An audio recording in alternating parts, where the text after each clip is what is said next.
Good morning, Brienne. It's Oscar Sunday, and I made sure to watch every single one of the Oscar nominees for Best Picture, except for Amor.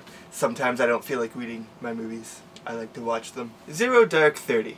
I'll be honest, I feel like this movie is just America saying, our dick is bigger than yours. It's great that they killed Bin Laden, but I feel this movie was empty, and the performances were good, and the scene where they get Bin Laden was good, but that's about it. I give it a 4 out of 10. Les Miserables. Instead of saying a ton of bad things about this movie, I'm just going to bring it together with a few good things that I can say about it. Anne Hathaway and Hugh Jackman give great performances. Russell Crowe was good as well. The choice to record the singing live while filming was an interesting one.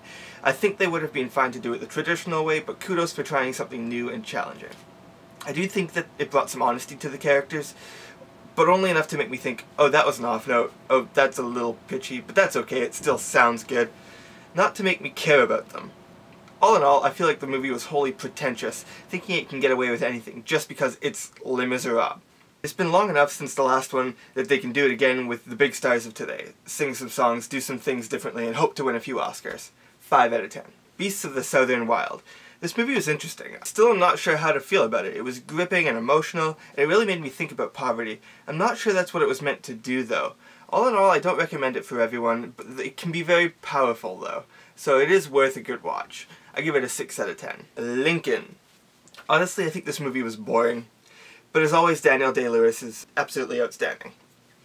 It's interesting if you're interested in the Civil War era politics, which I suppose I have a mild interest in, but I still felt that it dragged quite a bit. There was very little excitement in it, and I don't recommend it for everyone. 7 out of 10. Argo.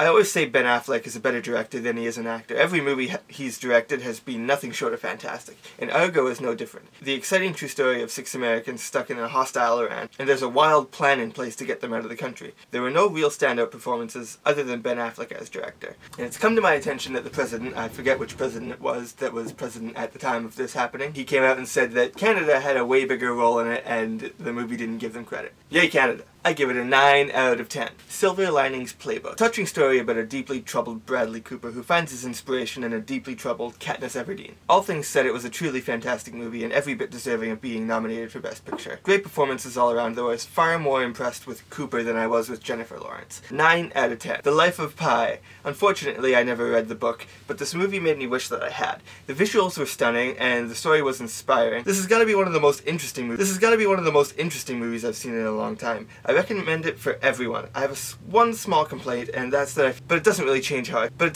absolutely beautiful and fantastic. 10 out of 10. Number 1, Django Unchained.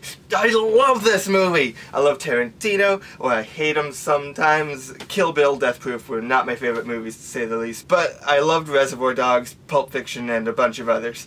But Inglourious Basterds remains my favorite Tarantino piece, and no doubt one of my favorites of all time. But Django comes really close to that. It feels a lot like Inglourious Basterds, even though it's really not the same at all. Tarantino has this hilarious dark tone with the best dialogue I've ever seen, and Django is no different. The story is fantastic with all the Tarantino qualities, blood and foul language, and I can't forget the performances from everybody, especially Christoph Waltz, who won the Best Supporting Actor for his role in Inglourious Basterds. This was my favorite movie of the year by far. Brienne, DFTBA. I'll see you on Thursday. Thursday!